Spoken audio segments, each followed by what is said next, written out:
Right here on TBS, the NASCAR Craftsman Truck Series kicked off the first half of the Northwestern Swing. Non-stop heavy metal, bumper-to-bumper, fender flailing, racing at its best. Bickle will have no part of it. He puts his foot down, but it's Hornaday in the main straightaway. They touch again, and again. Oh, wow! It's over with points leader Rich Bickle taking the Portland Checkers his first ever Craftsman Truck victory. Come on, Rich, you can do it on the outside just like we did last week. Come on, baby! So take it from Mother Bickle. It's going to be another short track slugfest as the Craftsman Truck Series comes to Monroe, Washington. The NAPACARD 200 next. And welcome on this Mother's Day weekend to NASCAR Racing. Live from Monroe, Washington, it's race 6 of the 1997 NASCAR Craftsman Truck Series. We're here at the Evergreen State Fairgrounds. Hello, everybody. Ken Squire, and welcome aboard. Of all the tracks we visit, there are few that have the care and detail of this beautiful race facility. They've been running here since 1952. Sprint cars, midgets, a garden variety of stock cars. But what's going to fill this 14,000-seat grandstand today are the NASCAR Craftsman trucks. Folks are getting in right now, getting their final souvenirs, their programs, a bite to eat, and then ready to settle down for what they're really here for. Hard racing on a hard track, 0.6 of a mile. And to tell you more about it, here's Stock Car Racing Magazine's Dick Berggren. Ken, you're right. This is a beautiful facility, but what counts most is the racetrack itself. This place is big, wide, roomy, and fast. And what a field has assembled today. 17 trucks have broken the existing track record. Everybody, however, is going to be chasing Rich Bickle. He starts on the pole with the same truck that won last week at Portland. But it's a competitive field. Dodge, Ford, Chevy, all in the top 10. Only a half second separates Bickle from truck number 32. To win, it's going to take a great motor, a great setup, a little luck, and a driver with a lot of heart. Let's go to Mike Hogwood. Rich Bickle, favored to win again here today, would be the second week in a row. And right now, getting some advice from his biggest fan, his mom, on this Mother's Day weekend. Let's eavesdrop in on this conversation. What we're doing now is just remember our race strategy. He is the #1 son, and I love him to death. Happy Mother's Day to our mothers. Well, I got my mom here, and I got two great grandmas back home watching this. And, to all the mothers out there, happy Mother's Day. Hopefully put this diehard Chevy back in winner's circle so we have another celebration like we had last weekend. And it was pretty exciting with my first one. And to be able to do that again, my mom here, do this the second time would be awesome. Let's have a good race. Rich Bickle has the word from his #1 fan. Now to Steve Burns. Mike Bless is the defending champion of this race, and he's from just down the road near Portland, Oregon. As we're talking about Mother's Day, the theme, his mother, Rose Bliss, here. Do you have any last-second instructions for your son? Good luck. Have a safe finish, and I love you. Thanks, Mom, and we'll do this one for you and all the mothers, and hopefully we'll be in victory lane. Starting lineup and the start of 200 great laps of NASCAR racing upcoming after these messages.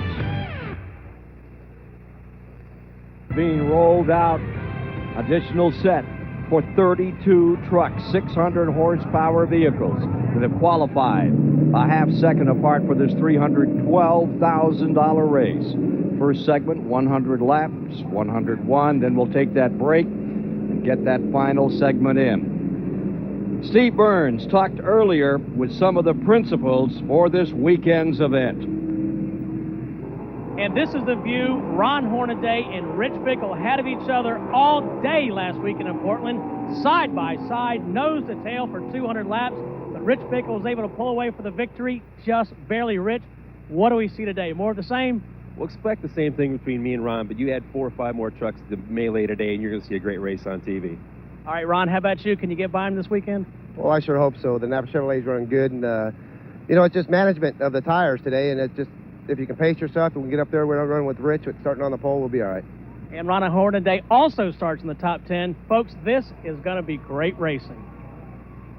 Preliminary lap.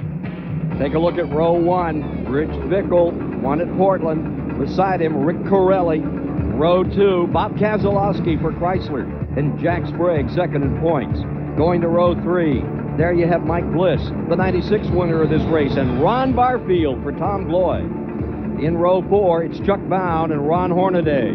Going to row 5, Tony Raines and Joe Ruttman. In row 6, it's Jay Sauter and Michael Docken. Row 7, Jimmy Hensley and Rick McRae qualifying well. Row 8, open cockpit star Randy Talsma and Rick Crawford. Row 9, Brandon Butler and Butch Miller. In row 10, it's Andy Gensman and Dan Press, the West Coast veteran. Row 11, T.J. Clark and Boris Said. Row 12, it's Toby Butler and Tony Roper. In row 13, Brian Refner there and Lance Norwood. Row 14, Doug George and Stacy Compton. Row 15, Kenny Irwin there, winner earlier this year, and Dave Resendez. In row 16, you've got Cammie Jo Kirk and Kenny Allen, provisional starters, as we get ready to send this one on its way. And incidentally, Ruttman and Irwin were also provisional starters for today. That's our Econolarge starting grid. In trucks, and you're with Mike Bliss. Gave us that great show here for the Team ASE a year ago.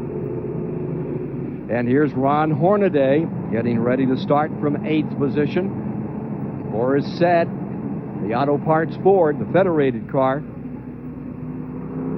Brandon Butler with that Husky Power Tools Dodge, and Dodge looking for a big day. Richard Petty has flown in just to watch Jimmy Hensley this afternoon. The NHL Ford. Oklahoma City Blazer himself, Lance Norwood, for the NHL car, starting 26 on the field. We do not expect many cautions today. This racetrack has the fewest of any on the circuit, only 4 for 14 laps in each of the 2 races they've run here. These are the ones that didn't qualify. Jimmy Bound didn't make it. Billy Sedgwick didn't make it. Cunningham, Goulet, Rush, and Mark Kinzer. Oh, what a sad time for Mark Kinzer.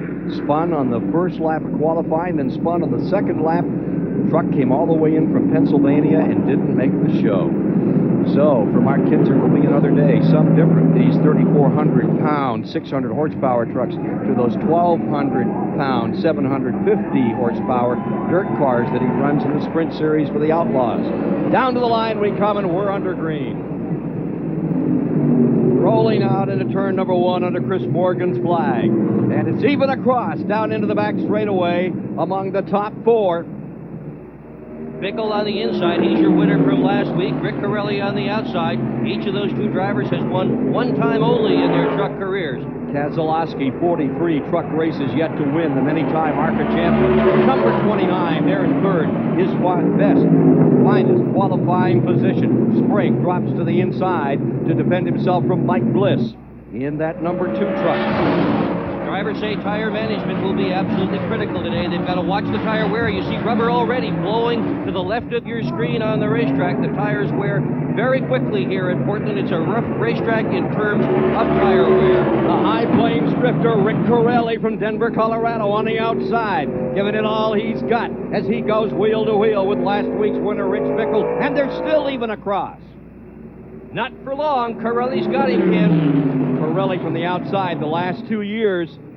Second starting position has won this race. That's where Corelli started, and he's leading right now. Long way to go. And the last time Corelli started in second position was at Bristol last year. He won that, so they're looking forward to this thing for sure. Only truck race that he's won. Right out to the wall. 2 trucks qualified, broke the old record, and broke the 100-mile-an-hour mark for this 0.6 of a mile track. Corelli and Bickle as they continue hammering out in front. And look at Keselowski having this great run in the number 29. Chrysler has come to his aid this year. They've added 8 members to their team, 4 back up in Michigan, 4 here with them, and you can see the difference in that number 29 for Ron Keselowski. Now, 3 races ago, he had his best finish of 6th. Last week, he had his best finish of 5th. And for this race today, his best ever starting position. Keselowski in that 29, the Dodge on the move. Jack Sprague in 4th. Hornaday is challenging right now on the inside. Hornaday trying to move under Bliss as they fight for 5th spot.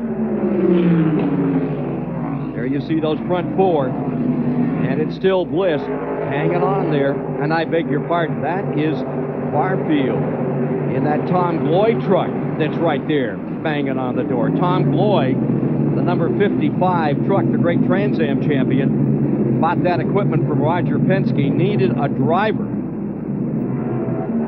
And in getting Ron Barfield in the number 55, he's got himself a racer who can get it done. He finished the top 10 here a year ago. Yeah, Gloy had taken his truck off to 3 of these races and had failed to make the field. So what does he do? He goes out and he talks to Bill Elliott, an old friend that he had raced with before, and Elliott said, I think I got a fellow who can help you. Barfield put that truck into the field in 6th position. This after they couldn't even make the races.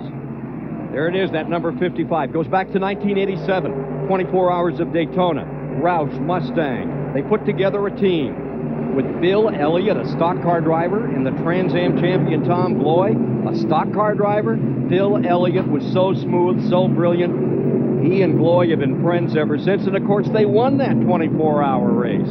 And it was Elliott who made the call for Gloy to put Barfield aboard today, and what a job he's doing. Up there still in 6th spot. Battle for the lead. Builds up again. Back to the inside. Here comes Bickle. The hole is not there. Rick Corelli holds on. Out of turn 2. Rich Bickle turns up the heat. He's up to the door.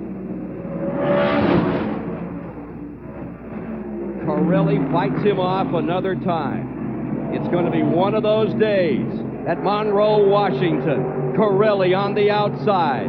Rich Bickle on the inside for first. Keselowski watching right there in 3rd.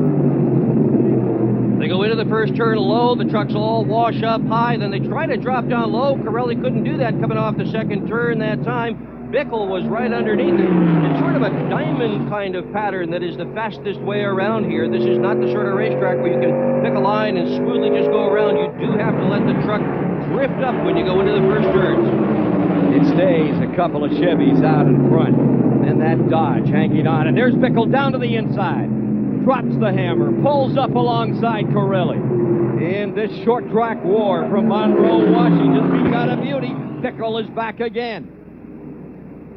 Makes it stick on the bottom. Corelli likes that high line, and the High Plains drifter stays even across at the end of this lap. Hey, 12 laps. Here comes Bickle down to the inside. And here comes Keselowski. Number 29 drops to the inside. Number 17, Bickle, goes for the lead and brings Keselowski with him. And Sprague works there in 4th position. They are all over each other in these early laps. Crew Chief Rick Wren, he's the guy that turns the wrenches on that number 6 that has just dropped into 3rd position. Corelli told his driver, don't worry if we lose a couple of spots at the beginning. Just conserve your tires. The race will come to us. And Barfield continues to work on the outside as if he wants to go up and challenge in the 55. Don't go away. We've got a dandy in the Northwest.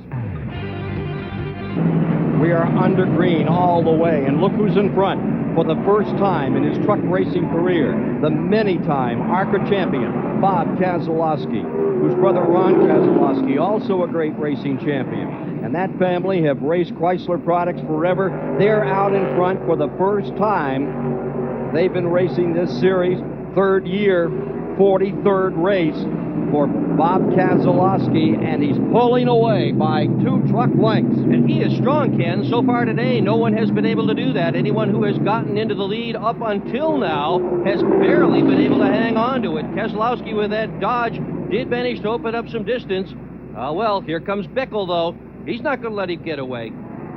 Sprague in 3rd spot.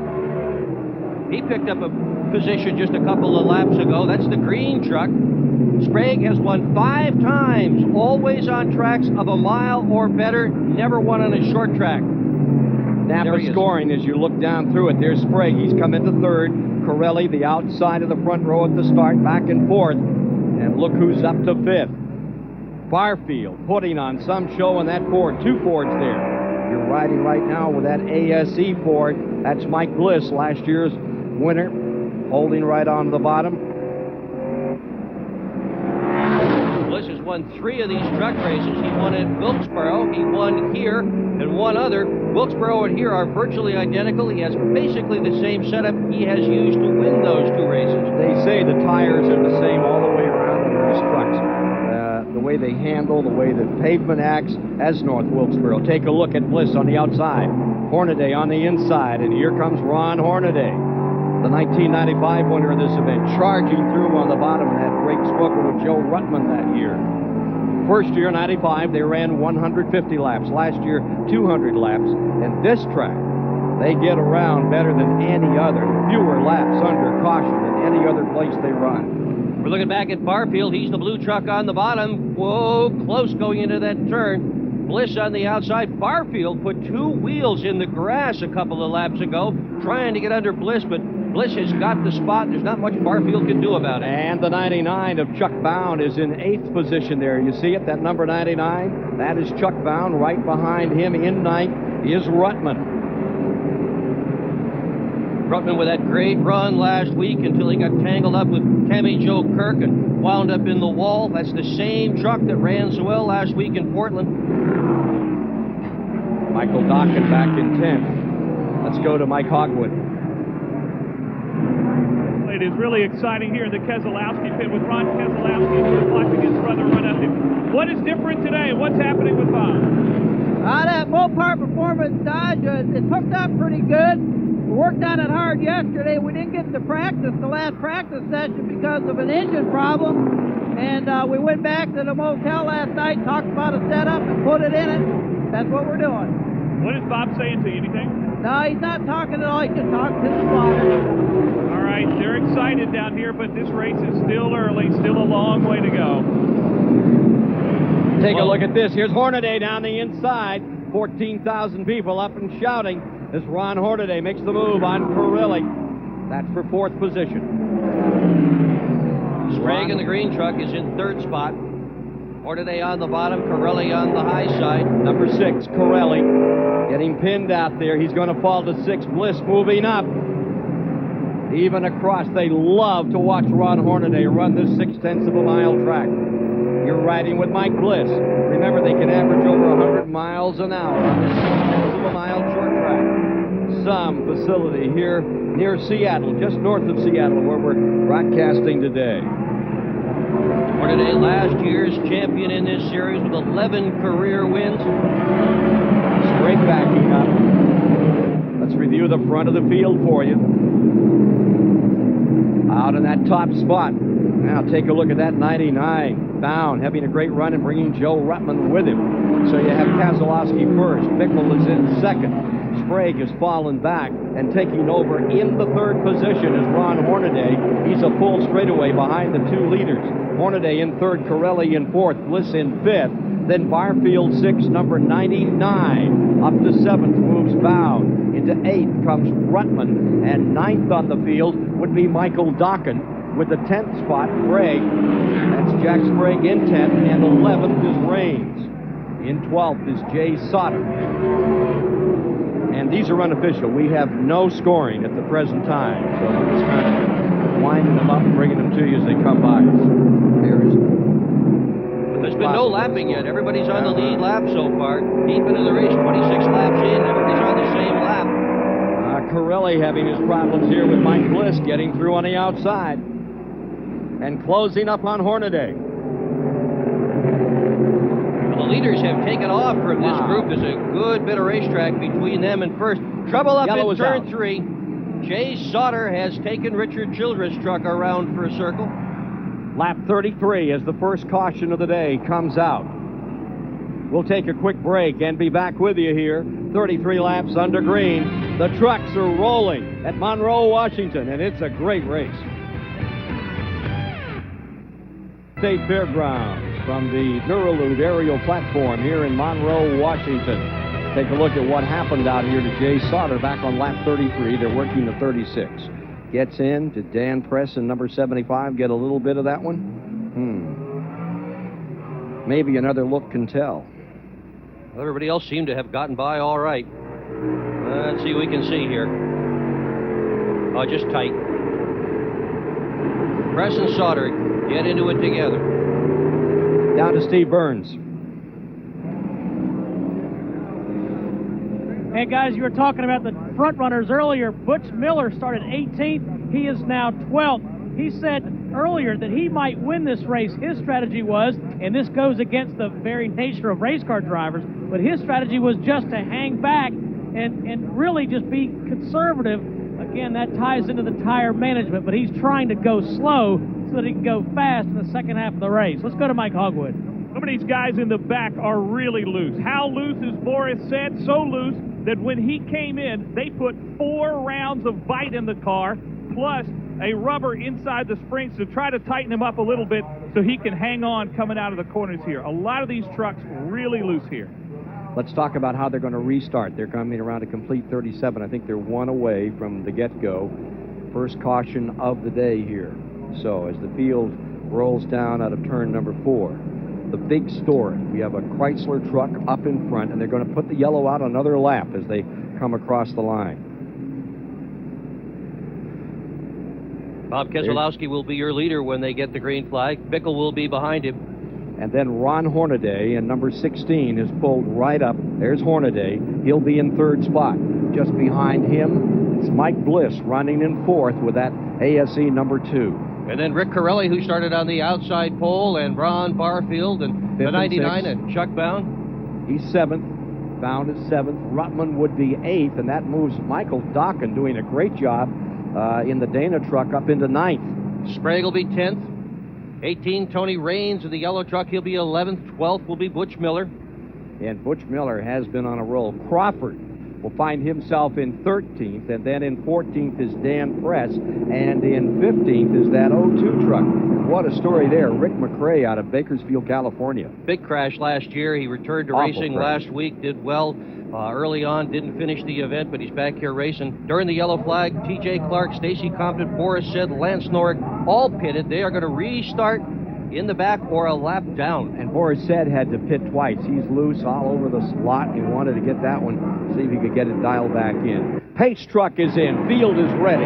Coming down to complete 38. We're under green. Hornaday is on the charge. He comes back after Bickle into turn number 1. They both hook it up on the inside. Here they come out of the hole, out of turn 2 and down the back straightaway. They close on Keselowski in the 29. Bob Keselowski, number 29, out of Michigan, stays in front. Look at Hornaday. Take it right down to the bottom and then some. Started all the way back in 16th spot, and he's up to 3rd. Hornaday has already won this year, single event. Apparently, T.J. Clark may have jumped on the flag, number 27, to stop Joe Kenley. Back straightaway, you have Keselowski in front. Bickle is in 2nd, Hornaday in 3rd. Bliss riding 4th, Corelli in 5th, Barfield in 6th. Chuck Bound is 7th, and Rutman 8th. And down the straightaway they come, with Keselowski pulling the field by 2 truck lengths this time. Wow, is that thing wound up. He is really running. Gary Stanton, the sprint car midget guy, has built the motors in that truck. And last year, Gary Stanton, as an owner, won the USAC Silver. Oh! Bliss stuffs it down on the bottom. Hello, full contact. This is short track racing, isn't it? Yeah, that's Stanton down in Kentucky. He built some great motors. And Keselowski is the proof of the pudding right there as he leads this entire field. And what a great day for Chrysler fans out in front. Lap 41, scoring's up. We've got Keselowski in the lead. Bickle, Bliss, Hornaday, Corelli, Barfield, those front runners. Great show. This is the view from Bliss. He is currently riding in 3rd position. We are looking back at Ron Hornaday. Hornaday, one of the best restarters there is anywhere. He in the number 16 truck. He's not going to like this deal here. We don't have too many caution flags, so he does not get much of an opportunity to play that game. He does go through the gears, 1, 2, 3, 4. Gordy Arbiter from stick only builds the transmissions, and Hornaday is an absolute expert at restarts. But Keselowski is the man of the moment. Here's Bickle back after him. Bickle just not giving away, fighting, nipping away on the rear of that number 29 truck. Bickle trying the high side. He's got a birthday coming up on Tuesday, Rich Bickle does. Going to be, do I dare mention it? No. 36. Well, that sounds like a Walter. Yeah. Yeah, Darrell was 36 for several years, wasn't he? Yeah, I think over a decade. Darrell Waltrip thrilled last week. They took the trophy from Portland, Oregon, down to Sonoma, California, to Sears Forum, where he was, and they said he was just about in tears. Great victory. Been a while since 1992. Well, here's Bickle on the outside. Look at this. Even across, out of 4 for the lead, folks. Rich Bickle, number 17, throws it down into turn number 1, and we got a new leader. Just the way he did it last week, too. He did it twice that way. Let's go to Steve Burns. Hey, Dick, I spoke to Darrell Waltrip on Wednesday and asked him how excited he was about watching the truck race when he was at Sears Point. And he said, Burns, I almost threw up. I couldn't do it. Matter of fact, he left his transporter where the satellite dish was hooked up, and Jeff Hammond, his crew chief, had to drag him back in there to watch the end of it. Yeah, and he thought they were going backwards for a while. Hammond said, heck no, and they finally, they bet a nickel or two. They forced Waltrip in there. I'm sure it was just a nickel or two. Huh? Yeah, I'm sure it was a nickel or two for Darrell. Here's Mike Hogwood. We're down with Richard Petty, who many people know drove a Dodge to a number of victories in Winston Cup racing. How about a Dodge running so well here today? It puts a smile on your face. Yeah, the whole thing's not the right one. But, yeah, they run good on these short tracks. They got enough handling to be able to overcome some of the horsepower. Now, you gave up going to Talladega to come here and support your team, 43 Jimmy Hensley. What's behind that? Well, yeah, I'd already planned to come out here and rain the race out in Talladega. And, it's just the second truck race I've been able to come to this year. So I want to come out and see how the boys doing. How is your team doing? They can do a little bit better. I'll get him going in a minute. All right, you can bet he will. Back there in 14th position, I believe now, Jimmy Hensley. Rick Corelli getting back into it again. All the way back to 13th, though, Ken. They had not permitted themselves to even believe they could drop that far back. That was not the plan. Drop back a couple, yeah, but not that far. Now, as we go to a commercial break, let's recall the final outcome of the 1996 NAPACARD 200 on this week's Bud Who Won. Hey, race fans, Budweiser asks, who won? May 11th, 1996, Evergreen Speedway. Starting from the pole, Truck 52 with Toby Butler doing the driving, held off Mike Bliss in number 2 early in the event. Starting further back were challengers Ron Hornaday Jr. in 16, Jimmy Hensley in 30, and number 17 with Bill Sedgwick at the wheel. But who won? Take a look at the contenders. The answer is coming up. To win his second career NASCAR Truck Series race, pole sitter Toby Butler ended up 7th after a tough fight with defending series champion Mike Skinner. Bill Sedgwick survived some tight encounters and went on to finish 10th. As the challengers fell by the wayside, Bliss and Hornaday Jr. continued a fierce duel to the end. Bliss dominated the race, leading 156 laps en route to his first win of the season. Who Won was brought to you by Budweiser, the king of beers. This Bud's for you. And right now you're riding with Mike Bliss, looking from second place up at Rich Bickle, leading at lap 58 this time by.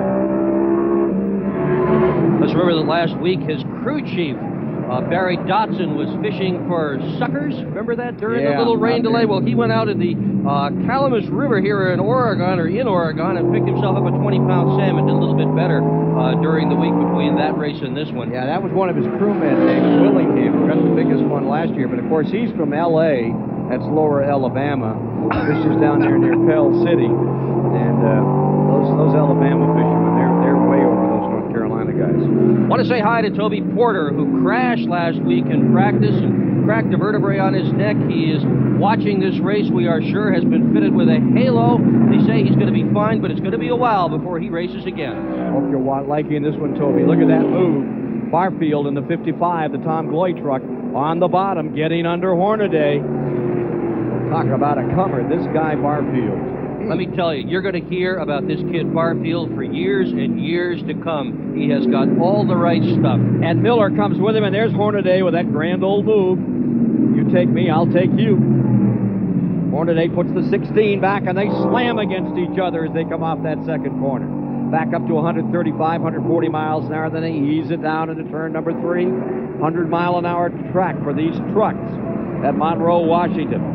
Butch Miller, his mom came up from Arizona, lives down there in retirement, and Dad having a heck of a good time today. And Butch Miller's working on Barfield at the present time. The 55 of Barfield, lying 5th on the field, Miller in 6th. Here you see Hornaday just behind them. He's in 7th, and there's Ruttman in 8th. Remember Ruttman a week ago in that LCI truck? That remarkable show with Tammy Jo Curtin. They both crashed out with about 7-8 laps to go. Here he is back up in there. Tammy Jo took a provisional start, as did Ruttman for this race. But Ruttman has her wound up. Rubbing in the number 80 truck. Underneath Hornaday. Hornaday seems to be having trouble with his truck. He's not able to stay on the bottom, and as a result, there goes Ruttman on the way by. Yeah, and I think I misspoke there. Ruttman did have a good starting position. He started in 10th today, qualified 10th in that number 80 truck. His first lap in qualifying last night would have given him a provisional for sure. It was a terrible first lap, but second lap was a whole lot better. Ruttman on the move. Interesting strategy with that truck. They've got an extra bar inside the door so that when he slams into another truck or slams into the wall, it doesn't cave anything in. It keeps his wheels out of harm's way. Sprague to the inside, and he gets beneath Hornaday. Hornaday tries to get him back, but out of the hole, here they are, about a 2. It's Hornaday. Looking like he's got the advantage as they move around. T.J. Clark. He's 2 laps down. TJ lost 1 in the pits, and then he lost 1 by just not being fast enough. To Steve Burns. With John Monson, the crew chief for Ron Hornaday. John, are you guys having any kind of a problem? We're not really having a problem other than we're trying to save the tires. The tires are the biggest thing, and I think we've hurt them a little bit. If we can just cool for a little while and try to come back, we'll be all right. We've got to try to loosen the truck up a little bit so we don't abuse the right front. 66 laps complete this time by. 1 caution thus far. And the number 3 truck that's being driven by Jay Sauter was just lapped by Rich Bickle a year ago. They finished 5th out here in that number 3 truck, having their problems today, spinning early. Hornaday is back to 9th. Remember, he had gotten all the way up to 3rd spot. Now he's backing up, and if they have indeed hurt the tires, there's no way you can unhurt tires, and they're going to have to struggle until they get to the halfway point. Just behind him, Chuck Bound, who took a big hit last week, lost the rear end of the number 99 truck and fell from 4th to 10th in the standings. See that yellow truck? That's that youngster, Tony Raines. He's well back in the Cinta rookie standings, but he is a comer, and he's moving up well. Right now, he's got Kenny Irwin to deal with. And Kenny Irwin, that great star out of Indianapolis, Indiana, blasts down the inside and takes that 98 truck, the Revestas rig, up another spot. Irwin was a provisional. He had a tough time getting into the show at all. Good thing he had enough points to make it. Well, he just took 12th away from Raines. Somebody once said it's not where you start, it's where you finish anyway. So. Yeah.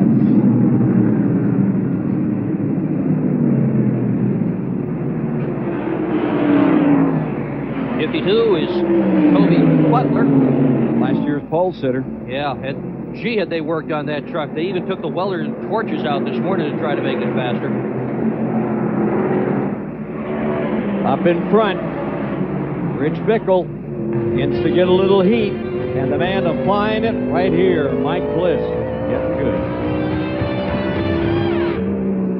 good. Like your recreation. Wide open, 600 horsepower. Welcome to Monroe, Washington, where we're watching Rich Bickle continue to throw that number 17 truck around, looking for his 2nd straight win. 5 different winners in 5 different races this year. Bickle trying to put the stopper on that, just as it happened a year ago about this time. Bickle is absolutely flying, Ken. He has begun to lap trucks at a furious pace. He's just put Jimmy Hensley in Richard Petty's truck right there. The 43 has just gone a lap down. Bliss has also put him a lap down. Sauter in the 3, you saw him spin earlier. He's having his hard time keeping up, and it will not be long before he is lapped as well.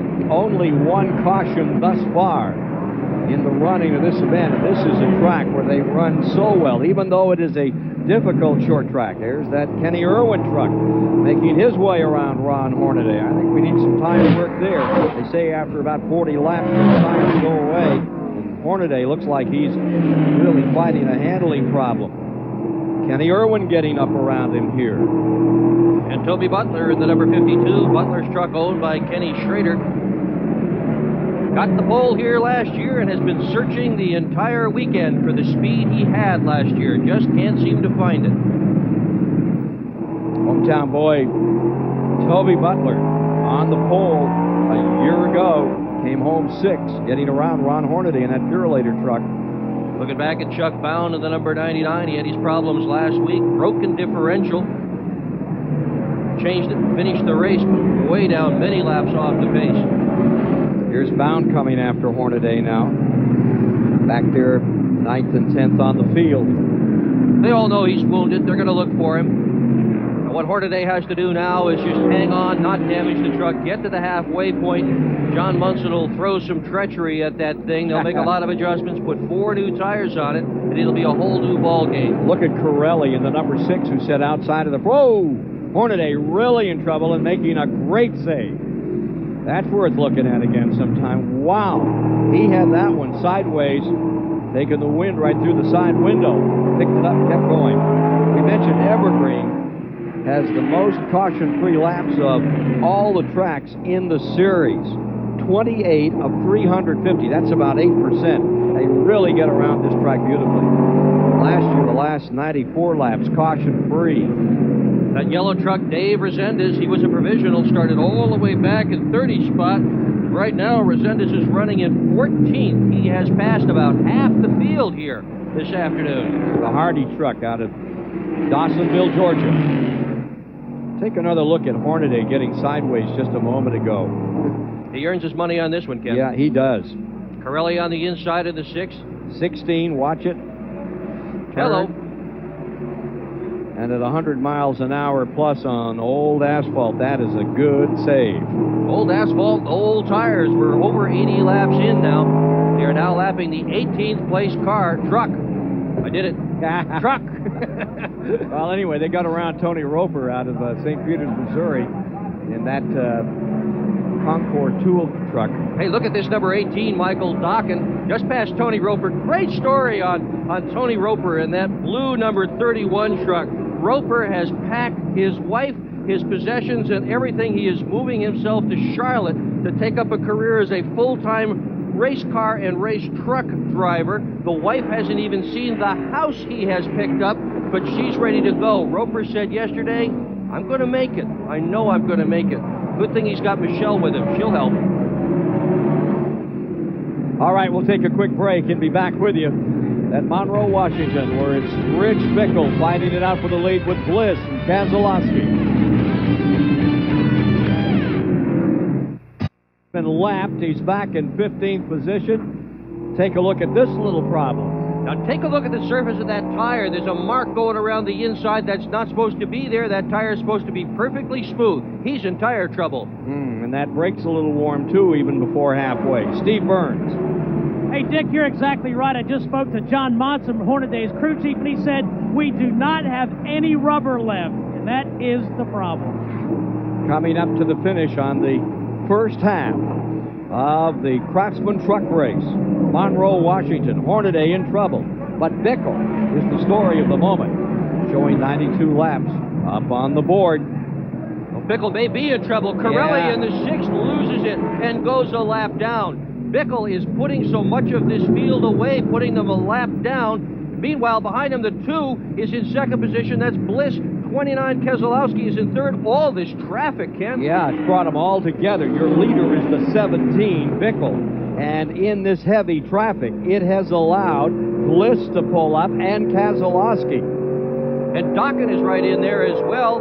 He is running in 4th position. Look at this jam right in front of the leader. And look at Bound trying to stay in that lead lap. He realizes that the number 17 truck is there. He's in the pocket trying to get out. Oh, we got to spin. Corelli spinning. That could be a break for Bound. He's into the outside wall. Yellow comes out as they come around to complete lap number 95. Here's that 17. Here's the 99 gunning down to the inside, trying to stay in the lead lap. Barfield in the 55 and Bound. And at the line, it looks like 2 may have jumped it. It did. It looked like Bliss had him at the line. Bliss got him. Bliss, the Ford. Bickle, the Chevy. Keselowski, the Dodge, all mixing it up here as we get down to that halfway flag. Want to say hello and welcome to all you NASCAR fans that have been following the Winston Cup race at Talladega, Alabama today. Mark Martin, congratulations, 2 in a row in that Winston 500 for Mark and for Jack Roush, huh? Earnhardt in second today. Yeah, Bobby Labonte Labonte third. How about John Andretti fourth? He's good. Look at this. Here we go. Round and round. Tires are all worn right now. And look like Corelli and Dokken just got together. Everybody trying so hard to stay on the lead lap. The air is showing through on a lot of these tires as we get down to the end of the first half. 97 complete next time by. And that caution was a real break for several guys. Barfield was about ready to go a lap down. So was Resendez, Doug George, and a whole bunch of others. And this caution flag means that they get to go to the back of the pack and stay on the lead lap, Ken. Going green next time by, and we see Bickle deployed in front of Bliss on this restart. No rubber left on any of those trucks, and up there in third, Keselowski. They're not going to go. They're going to wait one more lap. They're going to get it lined up a little bit better, going to hold it up one more lap. Well, we saw that Bliss truck come to the line on the inside. Horace said pits another time. He's in the rear end of this field trying to get anything going for that number 44 truck today. You saw Hornaday. He's obviously not pleased with his truck. I bet Earnhardt's watching this right about now, Ken Squire. Yeah, I bet he is, too. Well, let me tell you what, Dale Earnhardt, your driver has done a great job today, but when the tires go away, as you well know, there's not much a fella can do. Lap trucks on the inside, trucks on the lead lap are on the outside. And they're showing them in that order. Bickle first, then in second, Mike Bliss. Have a Chevy first, Ford second, Dodge third, as we get ready to turn them loose one more time. And Michael Dokken in the 16 truck, having himself a day up there in fourth for the Dana folks. Started all the way back in 17th. Here's Kenny Allen now stalled on the racetrack. He was another of the provisional starters. You saw him last week with an all-red truck. He demolished that one. This truck was a backup for another team early in the season. They didn't even bother to change the paint, just brought it out. Kenny Allen is sitting silent on the racetrack. That's in the third turn area. They're just trying to get everybody all lined up. That's what this is all about. And I think he's waiting. Yeah, he is. He's just waiting on the field to come by, pick up a spot, and get ready for a go. Spotters all helped in getting the trucks lined up. They're going to go green this time around. We have 97, so there's about 3 laps of green flag racing to get us to, or 2 laps to get us to that halfway mark. They bring them in at 101. I think they throw that caution about 100. Here they are, back to the line. Truck is in. Here's your start. Bickle in first. Hornaday scoots right up through the middle. Gets around that lap truck of Allen. Gets in front of Bliss, but it's not going to hold. He's loose. You know Hornaday wants to make that lap. And that's a big break for Bickle. Yeah, Bickle just going to take off as all this stuff is going on behind him. Bliss's main job now is don't crash that number 2 truck. Hornaday motioning to Bliss. Bliss goes up on the outside, comes around Hornaday as they come by. Yeah, Hornaday knows he can't hold them off, so the smart thing to do is just keep the truck whole. And Keselowski gets backed up in all of that. The guy on the move is Dokken. Bliss is in second. Dokken comes into third. Butch Miller rolls up for fourth. Sprague is in fifth, and back to sixth goes Keselowski in the 29. The 18 truck. That is young Michael Dokken, and what a race he's having. Lived in a Freightliner motel all last summer with his dad, up in the front of that thing for 5 months. That's another one of those Stanton Motors. Here comes Miller down to the inside. Tries to slice it on through under Hornaday. He's doing everything he can to change his luck. Last night, Butch Miller shaved his mustache. Said maybe it'll fix things a little bit. Oh, look at Hornaday, way up. He's just letting everybody go by. Nothing he could do to hang onto that truck at all. Caution down. Caution down for halfway. So we'll go to the halfway break. Halftime here at Monroe, Washington. Rich Bickle's got it on him right now. Can he hold them for the final half? That's part of the story we'll be following here at halftime today on TBS. Washington. Ron Hornaday having his problems. The 1995 winner of this event.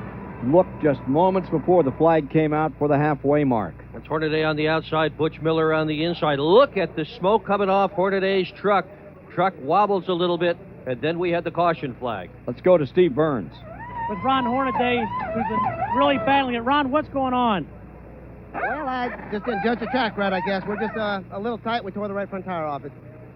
one of them things. We'll get the Napa Chevrolet. We're going to go ahead and something stupid here. We're going to flop the front spring from left to right and see if that'll make the thing turn. We've been like this since we unloaded, and we just can't figure it out. But we'll get the Napa Chevrolet. We'll see what we can do for him. Okay, Ron, thanks. So it wasn't anything as serious as that smoke might have made one wonder about. Had the whole crowd kind of gasping and coming to their feet. Here's Mike Hogwood. We're with Mike Bliss, who had a really strong first half. Mike, what about this truck first half of the race? It was real good early on. Then at the end, we got pretty tight. We just wore the tires out. Rich is running fast. The Dodge guys were coming up. They saved their tires, looks like, better than we did. Traffic's pretty tough out there, and I think going green, Ron's going to probably want to get his lap back and a few other ones. We're just going to adjust a little bit just to make it turn a little better and get off the corner a little better. But all in all, the ASE Ford's pretty dang good today. What's your strategy going to be, your strategy in the second half? The same as the first half. We're up front, just try to protect second place and then try to get first there at the end there. But you won't get around the 17 truck early on. We'll just have to wait until he wears his tires out and ours might be better. To Steve Burns. Rich, Mike Bliss was just saying his strategy was to see if your tires wear out, but you guys look so strong right now. These guys 2 weeks ago gave me a truck to drive. This year's Die Hard Chevrolet. We took it to Hickory. It was awesome last weekend. I can't say enough of these guys, what they gave me here. This is by far the best truck that I've ever sat in. I mean, the average driver could take this truck and run up front. I don't know what they give me, but by far, this is the best thing I've ever had. It looks like your biggest problem is lap traffic. Oh, I'll tell you what, I've got myself stuck out there a couple times. I thought, man, this is not a good situation, but fortunately nobody got into anybody and spun anybody out in front of me. I thought for sure I might got tore up, but right now everything's looking good. I'm just going to run to, steady pace and, racing these old short tracks like Pensacola and Nashville, and the track was bad, to learn how to baby that throttle, and that's what's making us run good. All right, well, let's go to Ken Squire. And it's Pickle picking up that $1,000 Gatorade award for halfway. Now our Mopar mid-race report. There you see it, 3 leaders, 4 lead changes thus far, Dick. Just 2 caution flags, that's about what we expected. Yep. Bickle has led the most laps at 62, Keselowski in the Dodge, 28. Corelli lost the lead lap. He's a lap down now. He led 11. There's Dan Press truck. But all 32 are still out there, and that third caution was the one that marked it as halfway in this Napa 200, NAPACARD 200 at Monroe, Washington. Race number 2 of the series up here in this beautiful part of the world. Down in Talladega today, they had a beautiful finish. When it was all over, Mark Martin was out in front in this 5-car shootout at the end of 500 miles. That's Earnhardt right there in second. Trying for the inside. Bobby Labonte hangs it in, tries for a move. He stays and winds up third. John Andretti, who started up in that front row, got himself fourth, and Jeff Gordon fifth. Hey, don't forget Superstation TBS. The 600 starts at 6 o'clock on May the 25th, Sunday afternoon. We'll be on the air about 5:30 with our free race show. Superstation TBS 600, the next biggie on the Winston Cup Tour. The NASCAR Craftsman trucks for this afternoon are having their own fine day. And Steve Burns can tell us more as the field rolls out for half number 2. Butch Miller started 18th, but right now he's 4th. Butch, you guys are running great. What changes did you make? The Chevrolet's been running great since yesterday. We just had a stupid guy qualify this thing, and he took a 5th place qualifying truck and put it into the 18th spot. But this thing's good enough to where I expect to be drinking Old Milwaukee and Victory Circle when it's over. All right, attaboy, Butch. Let's go to Mike Hogwood. Michael Docken getting ready to put the window net up. Michael, what are your thoughts here for the second half? The Dana Dodge is running real good today. The guys have really done a real good job. They've been working hard all year long. The truck's been good every week. We're finally getting some breaks, and hopefully we can just save the truck for the end of the race there. He says his chassis is the key. It has been smooth, running great all day, and he is excited about the second half of this race. Looks like he's about 14 years old. Toby Butler section here today. That's about 3/4 of the grandstands, Yeah. that little section, Ken. As we take a look at the rundown out here this afternoon. Yeah, Bickle on the lead and Bliss in second spot. Dokken in one of those Dodges is third. Butch Miller in fourth. He's the stupid guy he was talking about, did the bad qualifying run. He's been mad at himself ever since. Jack Sprague. And we look at the 11 through 20 there. Stacy Compton with a good run today. Tammy Jo Kirk from out back up into 17th thus far. Hornaday in trouble and a lap down after that first half. He'll have his work cut out. Yeah. Corelli started on the outside pole. He's all the way back to 21st. He's down a lap. Refner down a lap. Lance North down a lap. Wow. Final page. Boris said they've been in and out all day trying to make that number 44 truck begin to work. T.J. Clark had a handful from the very beginning. Okay, field coming around another lap before they get ready to turn them loose out here today. Hey, know your NASCAR. Today's race, NASCAR, 25 officials out here. They've got 6 in scoring and timing. And of course, they have a dandy starter down here below us. But the guys that really count are those guys along pit road. 13 pit road inspectors who do a grand job. You know, we're talking about Boris Said all the way in the back. He had a unique strategy. He called his truck owner, Ernie Irvin, and said, how do I get around this place? It was only Boris's 8th ever oval start today. And Ernie said, try the hippopotamus approach. And Boris said, well, what's the hippopotamus approach? And Ernie said, when you get to where you figure you really ought to get on the brakes, he said, say the word hippopotamus, and then put your foot on the brake. And Boris said, I don't know, this is a tough place on tires. Ernie said, try it. And Boris said, well, I don't know if it's going to work or not, but we're sure going to give it a whirl. I'm not going to try to conserve anything. The hippopotamus approach, Ernie, it didn't work. 13 trucks continue up in the lead lap.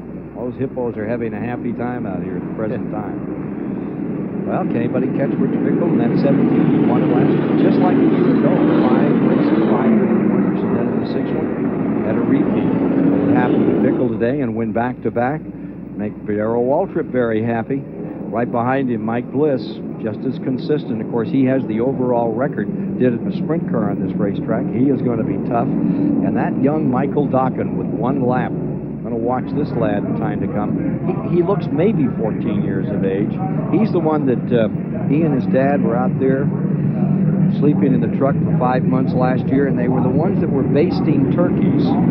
They would cut a Coca-Cola canister, one of the syrup in it, pour the peanut oil at the bottom, and then they would cook their turkey for the week. They were asked by a couple of motels not to do that in their parking lot anymore. And of course, if they had made a mistake, they'd fire that turkey right through the motel wall. Okay, we're just about ready to go. Bickle for the lead, number 17. His mom looking on as his scorer today. Mike Bliss, mom's here in second spot on this Mother's Day weekend. Ron Hornaday's mother, they flew her in. Brian Refner's mother, a couple of aunts out here, had a little dinner party, and lo and behold, out of the next room walked his mom. Didn't expect to see her here. But you know, the mothers of these drivers, so many of them are here on a week-in, week-out basis. This is not just because it's Mother's Day. That's right. These folks really support their sons in their racing effort. These are racing families. Yes, they are. Spend a lot of time at racetrack as we get ready to go green. We'll see if Rich Bickle can contain this field as we get ready. 32 strong, still out here ready to go. Hornaday is going to try to get that number 16 truck back in that lead lap. Mike Bliss hangs right on to 17. Michael Dokken in third. Rocking up into that spot around some lap trucks, and Miller comes with him in the number 20. Back there in fifth is Jack Sprague. Has a lot of 6 in the Dodge, number 29, that had an outstanding qualifying run here and started third on the day. Here comes Bliss to the outside. He's not waiting. Chevy on the inside, Ford on the outside as they hammer down into turn 1. And here comes Hornaday. Scoops up underneath, takes out a couple of lap trucks, moves himself up to challenge, trying to get that lap back right now in number 16. In the grass. Yeah, look at Hornaday. He is on a mission. He's got to get that lap back if he's to have any hope for a strong finish here this afternoon. That means he's got to get by the 2 of Bliss. He's got to get by the 17 of Bickle, and then he'll be at the back of the pack. And all he's going to do is just Well, Pat's just about everybody that's got a shot to win this thing, and I would not write him off. Last year's winner. Mike Bliss goes high. Hornaday to the inside. And Bliss is able to close the gate. Crowd's loving this. Dokken, meanwhile, has fallen back a bit. Butch Miller underneath him with that white truck. The number 20 pulls up into fourth, and Dokken pinned on the outside. He'll suffer for that one. They've got Dokken on the high side, and Sprague will take advantage. Bickle just running nice and smooth out there. He doesn't really have anybody to contend with, at least at the moment. Butch Miller's really got that position, Ken, in the number 20 truck. Mad at himself over a poor qualifying run, shaved his mustache last night. Came out here from 18th, the position he has started in 3 times this year, and gotten himself up into, where is he, 3rd spot. And he's working on Rick McRae, a lap down at the present time. That 02, that's Rick McRae, whose 2 sons and daughter are a major part of that race team, and what a job they've done. They qualified 14th for today's show. Here's Miller down on the inside. McRae, an old veteran. Of course, his dad was a great racer in Southern California.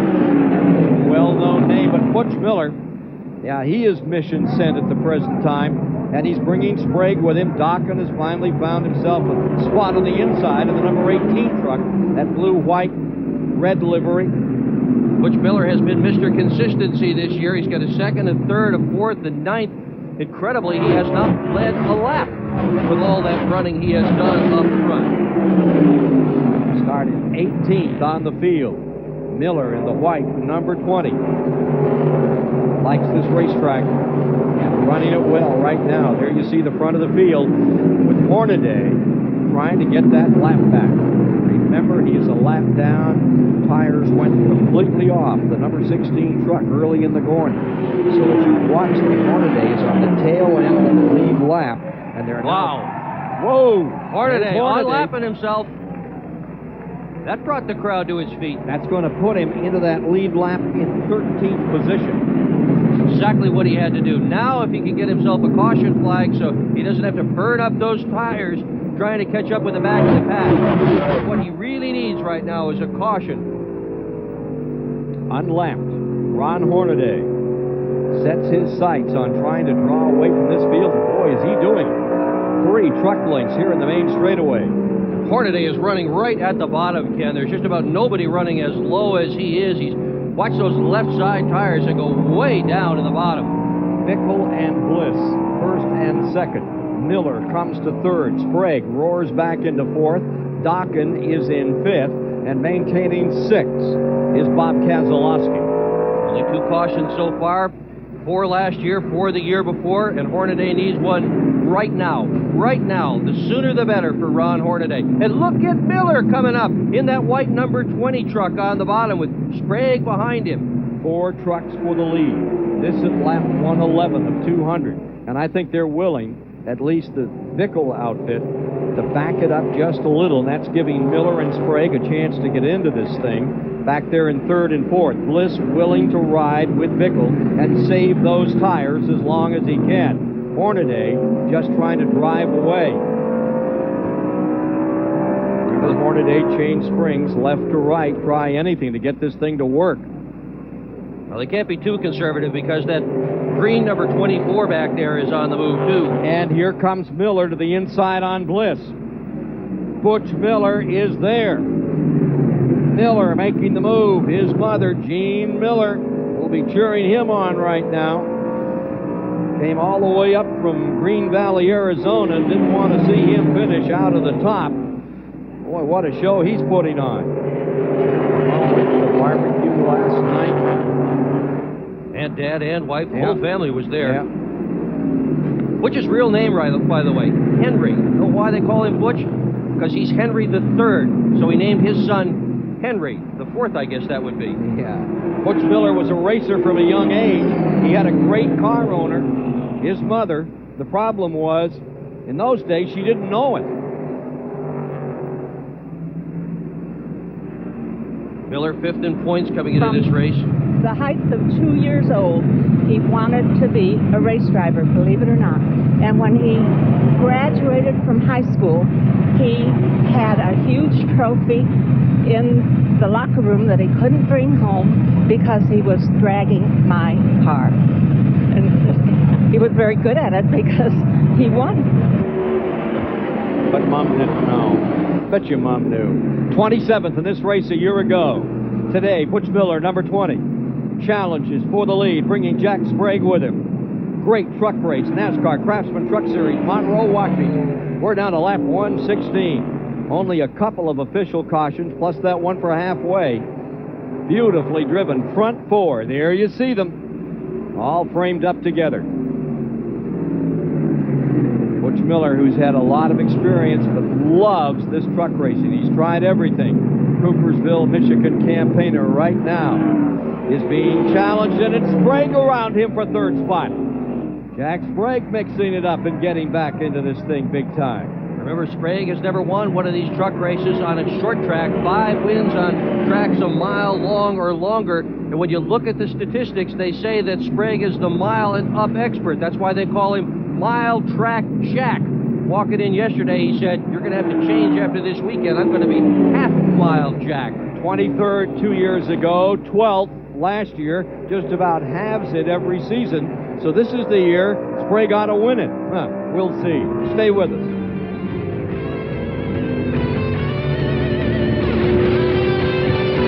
.125 of 200 laps completed this time. Diralude aerial platform showing you the Evergreen State Fairgrounds, 6/10 of a mile here just north of Seattle. And take a look at what happened just moments ago.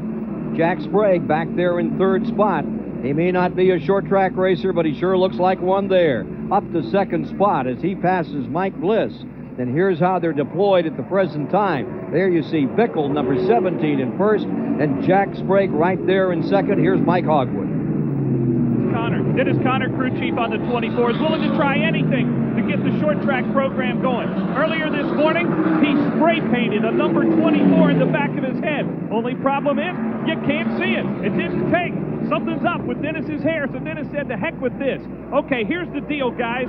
If we win this short track race today, I'll shave my head, and you guys can have the honors of doing it. That's got the team pretty fired up as well here. To Steve Burns. Mike, and I also talked to Dennis Conner about the changes they made at the halfway. They took a spring rubber out of the right rear to affect the handling prior to the race. They didn't change that much from Portland, so they're actually running a pretty similar setup.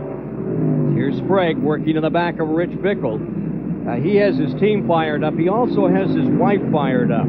Gail Conner is our scorer. And she says that he may have the opportunity to ride home with the crew or by himself if he shaves his head this afternoon. If they win this race. There's a lot of drama here in Monroe, Washington today. Jack Sprague in second spot. Rich Bickle going for 2 in a row. Won that tough old race at Portland just 7 days back. Continues to lead, but look at Sprague. Hang right on and look to the inside. Bickle won't let him in. You know, Ken, we talked about Sprague's numbers last year. He led 766 laps, less than 70 of them on short tracks. This year, coming into this race, he has led 356. Know how many on short tracks? Goose egg, none. Hasn't led a lap yet. If he gets by Bickle, it'll be his first short track lap led in 97. It's not that he can't win or run fast on a short track. In 94, he won 21 of 22 races on a short track in North Carolina. Here's Rich Bickle out in front. He's set on the pole today. If you're just joining us, he broke all the track records.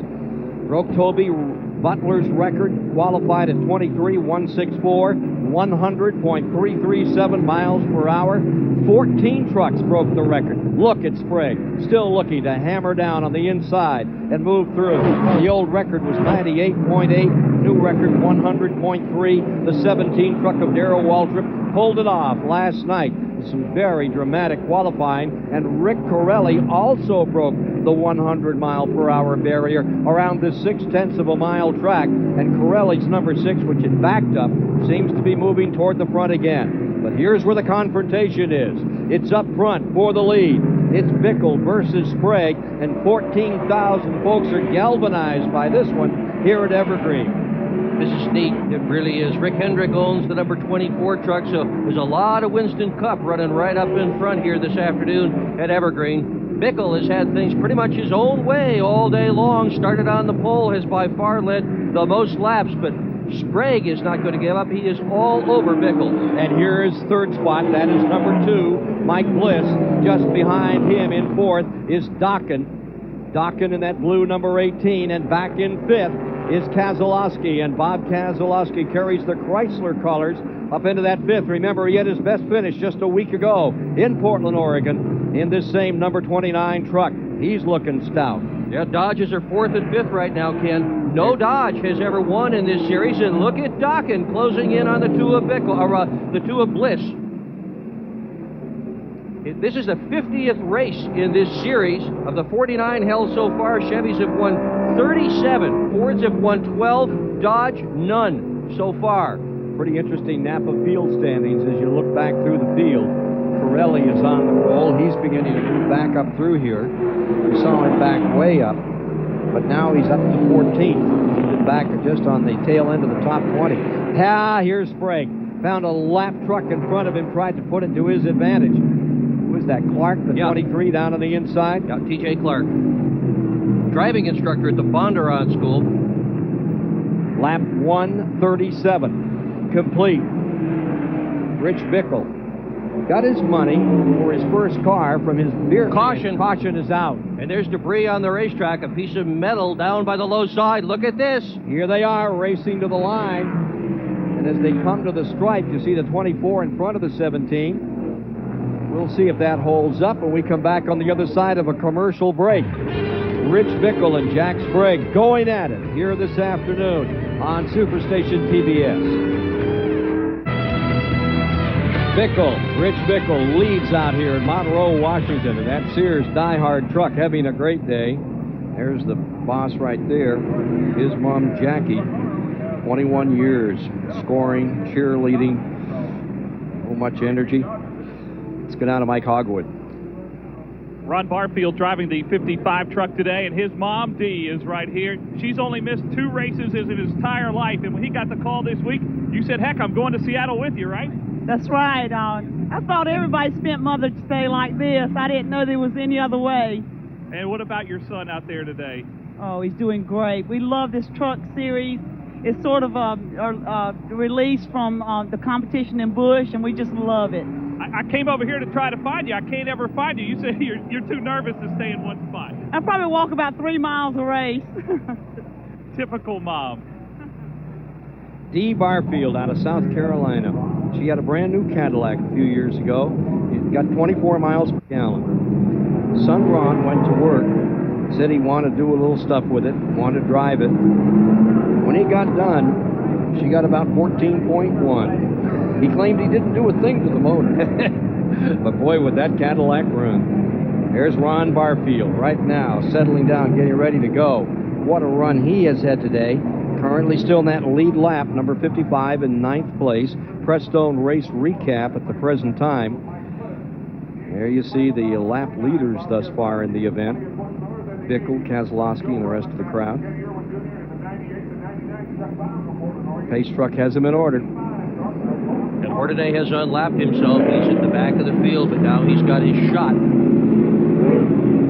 Up there in the top 10, 3 Chevys, 5 Fords, and a couple of Dodges. We get ready to turn this one loose another time. We're going to get a green flag light out on the pace truck. Bickle, your leader. He's also your points leader. Sprague in second is second in points. So they don't have to just think about winning the race. They have to think about finishing it, because championship is surely on the minds of both of these men as we come down for a green. And it's out. Chris Morgan puts it on him. Starter Chris Morgan has them underway once again. This is lap 141. Bickle got a nice start there. Yeah. Sprague stuck on the outside of the 6th. Pirelli surely wanted his lap back, didn't get it. Held the 24 of Sprague up for a little while, but oh, here he comes.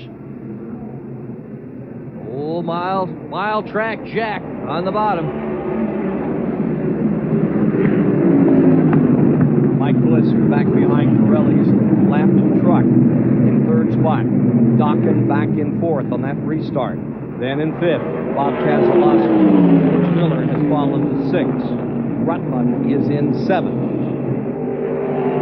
Bickle in the 17 has never won a Touring Series championship. Says in the past he's always gone for the money wherever it was.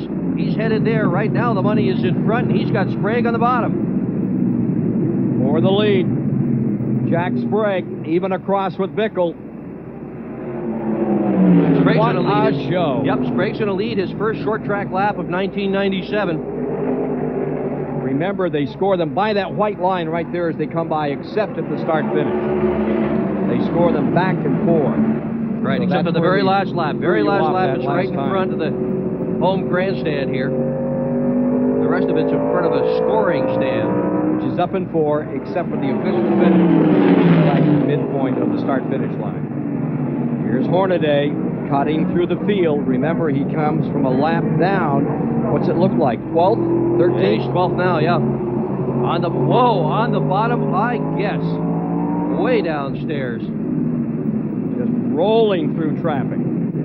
Toby Here he Butler. comes around that Purelator truck of Toby Butler. He's the next victim. Last year's pole sitter, big favorite out here, won a ton of races on this track. Now they announced Butler's name, and this grandstand erupts. They're not going to be happy if Bickle or if Hornaday gets by him on the inside. Right after our race today, WCW Wrestling tonight at 7 o'clock here on Superstation TBS. Take you over to Three River Stadium. Trouble up we in got a turn big one. crash down here in turn one. We've collected 1, 2, 3 trucks. Boris Said is in it. Rick McRae's 02. Looks like Lance Norwick. And I think that's Kenny Allen up against the wall. Gensman's involved in it as well. Brandon Butler. That's Oh, Brandon Norwick's Butler. on fire. Norwick's truck is on fire. You're riding in a truck that's on fire. Look at the fire underneath. He probably doesn't know. His spotter is going to tell him for sure he's going to have to look for a fire extinguisher. He's going to stop right at the fire truck. You see it right now. Heading for Norwick's truck. He's going to leave out of here. Wow. Hot box on number 90. Norwick bails out. He's all right. For a guy who follows that cool sport of hockey, he had himself a hot time here in Monroe, Washington. Lance Norwick. Not happy about that one. Let's take a look again at what happened down here in turns 1 and 2. We'll take a look at this incident going into the corner. Collecting them up. Hard running here at Monroe. Lap 149 of 200. Zero-load aerial platform. Giving you a little look of Monroe, Washington. And this race facility where this race is under caution because of this incident in turn 1. Norwick is the guy who was on fire. He's about in the middle of this, and he's about to slam the wall with the right front. Bam. And then he's going to try to drive out of this thing. Get another look at it. Here we go. We're going down the front straightaway right now. It all happens going into the first turn. Here we go.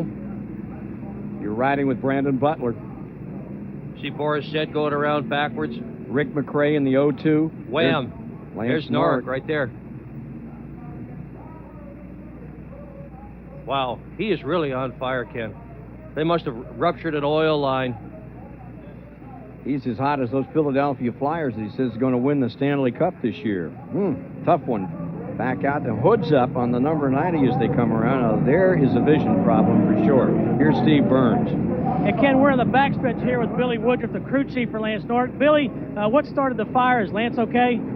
As far as I could tell, when he got hung up in that wreck over there, they probably knocked the fuel pump or knocked the oil line off of it. That's about it. But Lance is okay? Oh, yeah. He didn't even know he was on fire. But the truck's not so okay. No, I got to go work on it. Thanks, Billy. Thank you. Tell you, cool customers, this Lance Norwick has won. This guy is going to make himself into a real racer in this truck series in years to come. Guy to watch for sure. Take a quick break and be back with you again. 10,000 to this grandstand here in Monroe, Washington, enjoying the Craftsman NASCAR Truck Series. It's been a dandy race thus far. There is Butch Miller's number 20. Let's go down to Mike Hogwood. Butch Miller made a stop on pit road. He was really bad loose, still on the lead lap, but had fallen back. So the crew made a decision, bring him down on pit road, stay on the lead lap. We're under caution, tighten it up a little bit. Let's go back out when we get green, try to gain some more positions. He'll be running 12th as they get ready to take green. And Ron Hornaday made a pit stop. Sure did, and so did a lot of other people. Brian Refner, Boris Sid made pit stops. They came in too early. They're going to have to start at the longest line when we go green. And we'll talk about Hornaday again in a moment. Upcoming, the NASCAR Craftsman truck races on Saturday. They'll be on May the 24th in Odessa, Missouri. Then on May the 31st, look for them up there at that beautiful mile track in Loudon, New Hampshire International Speedway. Hey, June 6th is going to be a dandy. That's a Saturday. And they're going to be at Texas at that great new track out there that Smith has created. June the 21st, look for them in Bristol, Tennessee. That was where Keselowski went upside down a year ago. Look for the action there. July the 5th. Got to tell you, that Milwaukee show is unbelievable. That's Saturday, July the 5th in Milwaukee, Wisconsin. Then on to Louisville, Kentucky. That, too, is a Saturday event. And the 19th, Colorado National, out there in Denver.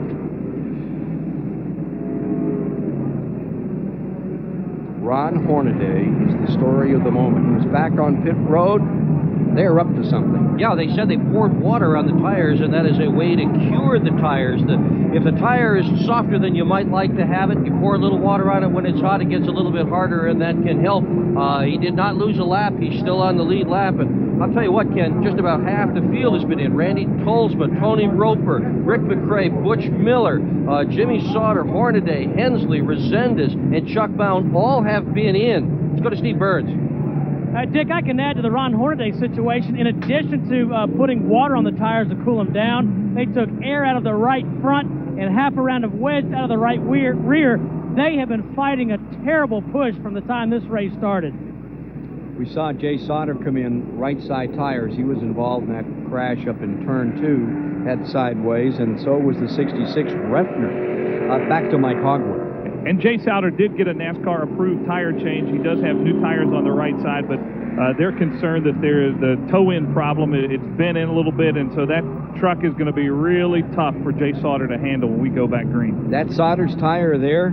Well, if it is, that's an approved tire change. It certainly was an approved tire change. Yeah. They don't let you change tires under either caution or under green here unless there's a problem. That's part of NASCAR's approach to keeping the cost of this series down. There's a couple ways to put money in a racer's pocket. One way is to hand them a lot of money. Another way is to keep them from spending it. That's the tire rules reason. Hey, coming up tonight, a couple of division leaders are going to go at it. Three River Stadium, Pittsburgh Pirates and the Braves. They're both up there going for it. And you'll see it tonight. Starts at about 7 o'clock here on Superstation TBS. There's Jay Sauter's rig back out again, a little beaten up. 34-year-old. Not had a good day today. First half went against him, and then the second half. Problem in this 5-car bust out here in turns 1 and 2. You know, he's taken over a tough ride to have because the guy who had that before, Mike Skinner, won the championship with it. 8 races in 95, 8 races in 96 he won. And of course, Sauter wanted to get in that thing and win and win and win. Will Lind is the team manager and has just told him, calm down. Our day will come. It's going to take a little while for everybody to get used to each other, get with the program, but everything is together. All the pieces are here. We will win. 1 lap to green. 155 complete. 156. They'll get back and get racing. Lining them up, and as they do, you'll have Sprague in front and Bickle following in second. Michael Dokken will take third. Bliss will be in fourth. Keselowski, the number 29, in fifth. Rutman will be in sixth. Looks to me like Kenny Irwin may be up there in seventh.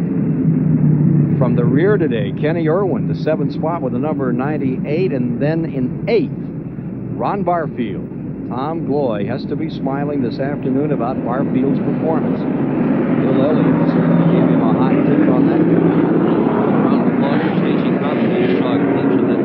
He's in 10th. Another guy from all the way at the back of the pack who's worked his way forward. Second in those rookie standings, or third, and doing a great job this year.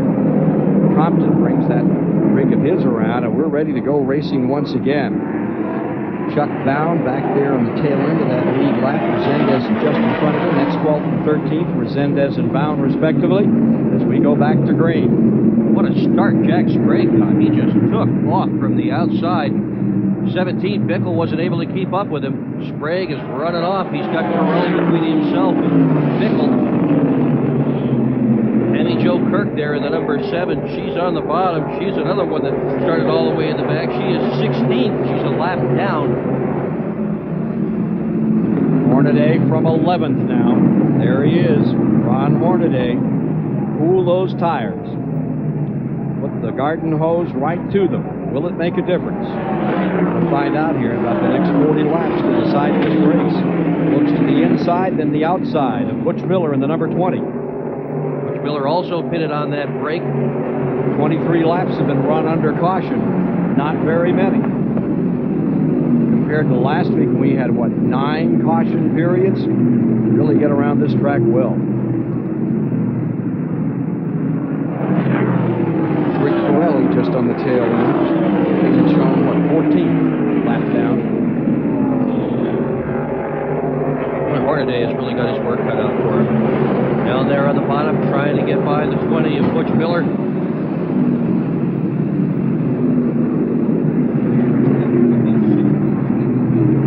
Hornaday working on Toby Butler. This is a good race. The 6 truck of Corelli is a lap down, but he has been working hard on Jack Sprague to try to get his lap back. Certainly has seen what Hornaday has been able to do. He started on the outside front row in that number 6. Lost a lap early on in the first half. Now he's in position to be able to take it back if he can just get by Jack Sprague. Bickle back there in third, or rather in second, a lap down. Third on the field, but in second place. Give you a field summary here.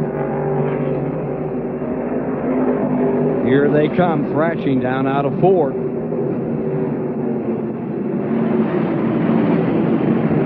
Corelli trying to make that lap up. Bickle just saving those tires, but he's got to go in about another 10 laps. That'll get him to 171 if he has any intention of making it back-to-back wins out here in the Northwest. 14 trucks still on the lead lap. Resendez is the last guy on the lead lap. Well, here comes Bickle on the outside.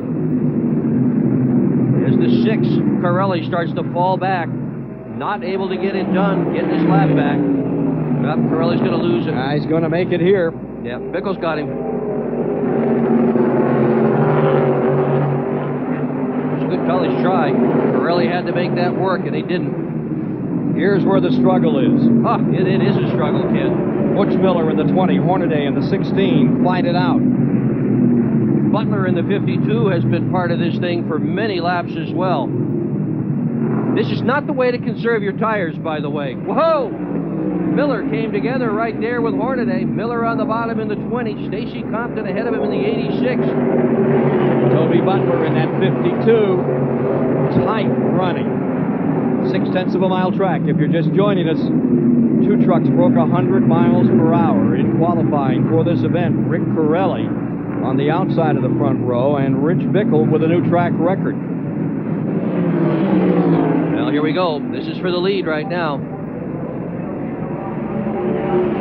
Last week, Bickle took the lead 2 times on the outside. Let's go to Steve Burns. Dave McCarty, the crew chief for Rich Bickle. It looks like Rich has caught back up to the 24. Yeah, he's caught back up. He laid back a little bit. We're trying to save the tires, and the Die Hard Chevrolet has been running great all day. The crew's done a great job. We're just right now trying to conserve as much tires as we can because you know that's the key going to be to this race. Okay, thanks, Dave. And Michael Dokken in the Dana Dodge number 18 lies in third. Dokken, 25 years old. Mom and Dad mortgaged the family business property last year in order to keep him in racing. He says, there's not enough that I can do for my mom and dad. His dad, Wayne Dokken, was a grand old drag racer. Here we come. To the inside, not that time. Orset has just gone back in the pits. Look at this move. Outside. Well, isn't that what his mother told him to do, Ken? She said right at the beginning of the show, she said, just like last week on the outside, he listened to his mother. Save the tires, then make a run for it. Boy, he made it look too easy. Bickle around Jack Sprague and back into first place, and Dokken is closing. There's Mother Bickle in there scoring. She got a smile? Mrs. Bliss right there beside her in the white sweater. This is not over yet, though. Sprague is still strong. Tire management will play a major role. 168 laps down. That was 169 as they crossed the line. Bliss is back in 5th spot. Jack Sprague hasn't given up on this one. But boy, is this a beautifully controlled race by Bickle. He just rolled up the outside and set this number 17 right back on the point. Can it stay there? We're going to have lap 170 complete this time, 30 to go. Dokken is in the picture. Dokken in that Dodge running in 3rd spot has run the leaders down. He is right there in Kurt Rohring's truck, the number 18. 25 years old, Dokken. From Clearwater, Florida. There he is. Set on the pole at Tucson. Led 95 laps there, more than anybody else. There's a guy this year that reminds me of Dokken a year ago, and it's that Doug George in number 12. He's struggling, got everything he has invested in trying to keep running this year. Good racer. Dokken gets it all together this year, and that Dodge is up there in 3rd. Could be another great day for Dodge, just the way things are. Now take a look here. Bob Keselowski in another Dodge, and Ruttman in that Roush Ford. You're looking at the 29. See, that's 4th and 5th. Keselowski in 4th around Jay Sauter. Ruttman stays right with him. And Ruttman's coming up on Tammy Joe Kirk, his buddy from a week ago, and they both ended up on the bottom of the racetrack in turn 3. A little altercation with a few laps left on that one. Tammy Joe said that her radio was not working at all in the second half. She had no idea Joe Ruttman was there. Talked to Joe about it. He said, fine, we'll let it go at that. That's not exactly what he told me. Randy Tulsma, the number 61, flat left front. He's in the pits. Joe Ruttman having another very good day for Roush. Let's see if he gets under right here. Keselowski gets high, and Ruttman is able to hold it on the bottom but not get through. 4th place, 29 and 80. 175 complete this time by, and 25 to go. Rich Bickle just pulled up, and here comes Ruttman down to the inside to challenge another time, and the Ford beneath the Dodge. He's got him. It's Joe Ruttman rolling up another spot. Number 80 goes into 4th. Bob Keselowski back to 5th, right where he finished. 1 week back for his best finish of his career. Here's Mike Bliss. He's in 6th. Irwin in 7th, the number 98. Irwin has come the long, hard way from a provisional starting spot all the way in the back, up to 6th. 1996 United States Auto Club midget champion. He's got another midget champion right in front of him in Mike Bliss. Both of them open-wheel veterans who enjoyed considerable success before joining the Truck Series. Irwin on the inside. Yeah, but both of them have done that open wheel on pavement. It's so hard to make that conversion from dirt up into this series. It's so different. As we saw Mark Kinzer find out last night in qualifying. Up in front, Sprague trying to close down on Rich Bickle, number 17, still another time. 4 wins for Sprague a year ago, 1 win already this year. And Rich Bickle coming on strong. Will it be 2 in a row for the Darrell Waltrip team out here in the Northwest? Remember that number 17 truck of Bickle in the lead, same truck he used last week to win the pole in the race. Same engine. All they did was change the valve springs in that engine. Take a look, tighten everything up. They did have to do a good bit of sheet metal work on it. It was bent here, there, and about everywhere. They got all that work done, and obviously they've done their work well, Ken. As Bickle in number 17 gets a 1 truck length advantage. Truck and a half over Jack Sprague in second spot. Bickle's the one that had the beer can collection. Sold his first collection. Got enough money to buy a stock car. Well, he may well start a new collection. He was on a nuclear submarine, the USS Georgie, this week, and traded, believe it or not, his sponsor jacket that he wore onto the submarine for a USS Georgie jacket, and that's all he's worn here all weekend. He tried the simulator, said that is a very difficult thing to drive, a submarine. Not quite as fast as this NASCAR Craftsman truck. Well, as his mother looks on, she called the shot at the start. He's in front. Look at Ruttman in the number 80 closing up on Tammy Jo Kirk. Remember what happened last week? Here's Mike Hogwood. We're with Randy Goss, crew chief for Joe Ruttman. We've just seen him move up to fourth. Less than 25 laps to go. It's time for Joe to go now, too. Yeah, I just got by Tammy. The LCI Ford seems like it's hooked up, but the tires could run out at any time. We're hoping if we get a caution, we get hooked up with the front, we can give some trouble. Randy says you go as long as the tires will let you, and that's what Joe's doing right now. And Tammy Jo Kirk is having another good run. She's come from out back, last row at the start, and she's up to 13th position, a lap down on that number 7. And she was up fighting in 4th spot with Ruttman, 3rd and 4th, a week ago when they tangled on the back straightaway, and both ended up dumping their trucks in the infield and finishing out of the top 10. 8 lead changes among 5 drivers thus far today at Monroe, down toward the end. 182, 183 this time by. This is for 5th spot, the 29. Keselowski is in 5th. Irwin in 6th on the bottom, trying to take it away. He's got it. Kenny Irwin is having a great run. You talk about tire conservation. He's got the job done, and now he's really lighting this racetrack up. Kenny Irwin out of Indianapolis.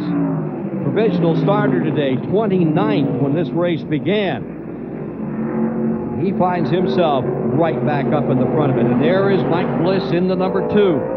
Last year's winner of this event. Currently in 6th. Hasn't led a lap yet today. They've been searching, trying to get as fast as they were last year. Those guys just couldn't do it. And if you're just joining us today, next truck race coming up, Odessa, Missouri, then up to New Hampshire on the 31st of May. And our congratulations certainly to Mark Martin for his brilliant victory this afternoon at Talladega, Alabama. Mark Martin victorious there. Can't wait to see him take on that 1.5 miles at Charlotte, North Carolina. 6 o'clock, Sunday the 25th on Superstation TBS. The biggie starts in the daylight, ends with all the fireworks after dark. Well, fireworks all the way through that one usually.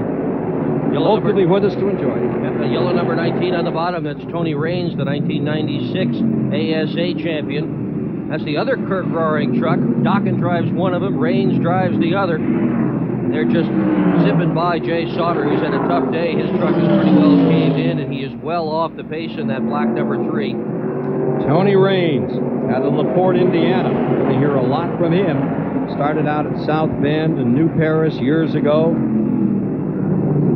Great critic of his own driving. He said he picked the wrong lane 3 times in a row last week. He wasn't going to make that kind of a mistake again. Another one of those graduates of that Baker Motorsports that gave us Musgrave and Donner out there in the Midwest, and that great young driver that was killed, Pat Shower, drove for Baker Motorsports, and Steve Carlson, I think, is with him right now. That's where they have found this guy Raines in that Pennzoil yellow rig.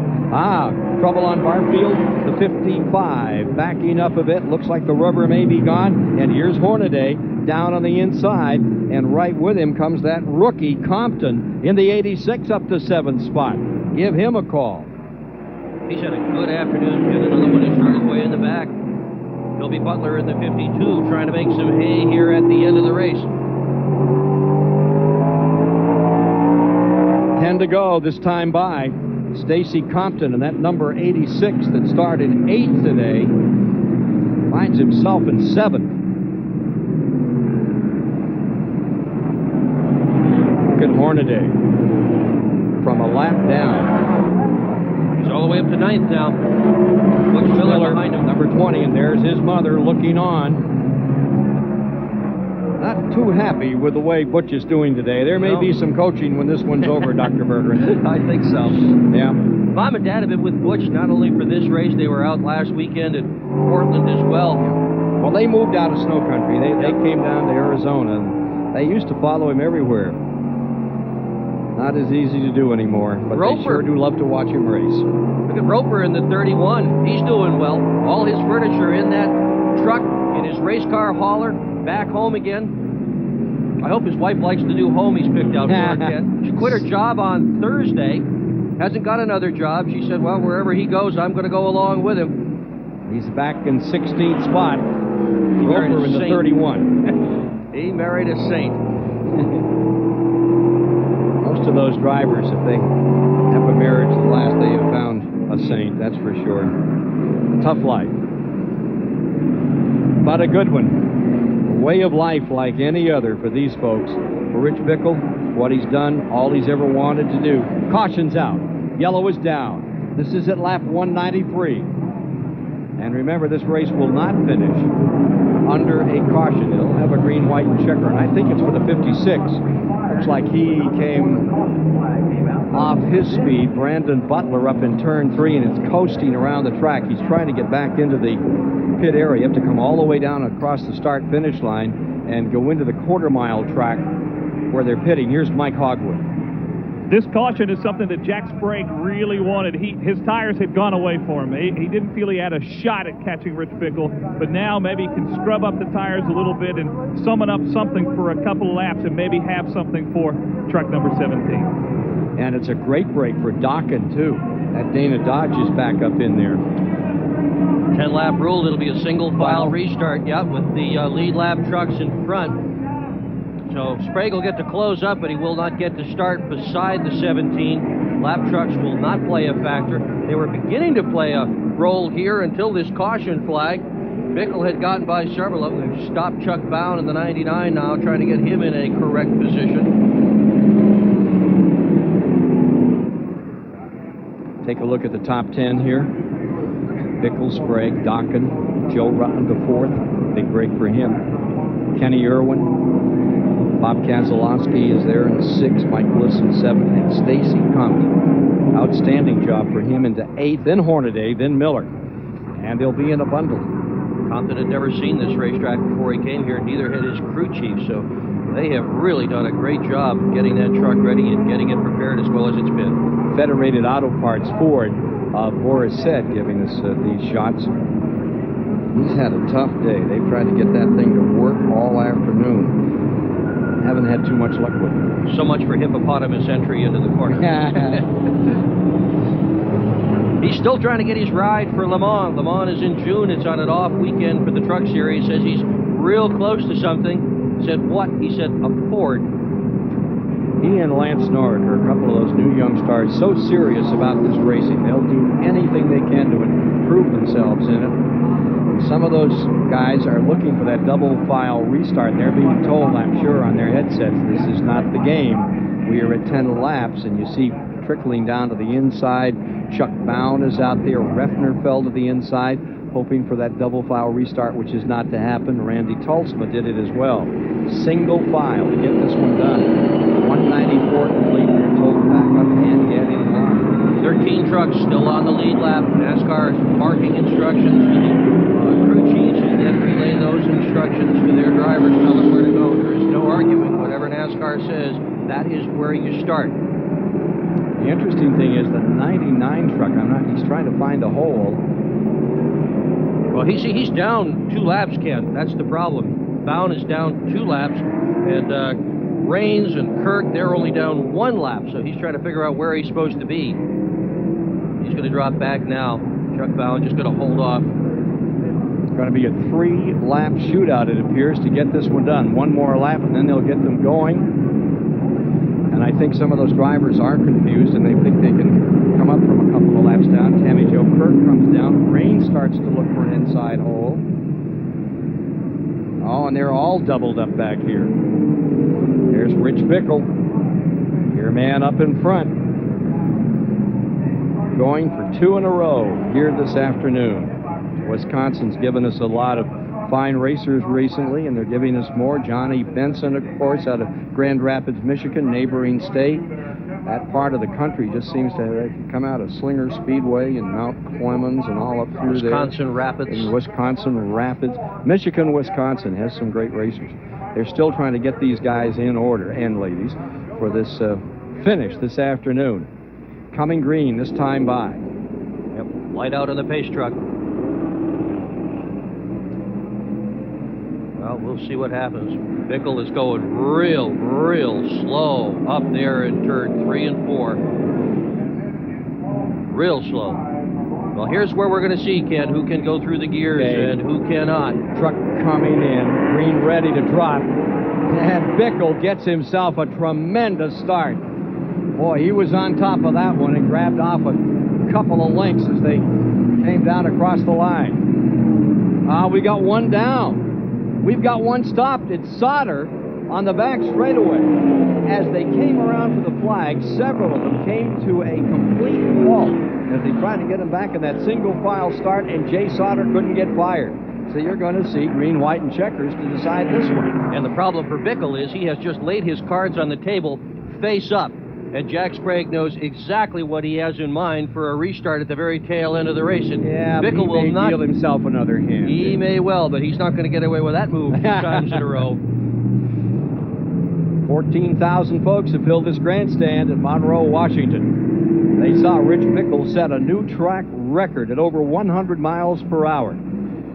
He and the High Plains drifter Rick Corelli, the first two to break that 100-mile-per-hour barrier in the trucks, their third performance here in the Northwest at this beautiful 0.6 of a mile track. And Bickle has been putting on the show most of the day, some of the time with Hornaday in the early going, and Jack Sprague, who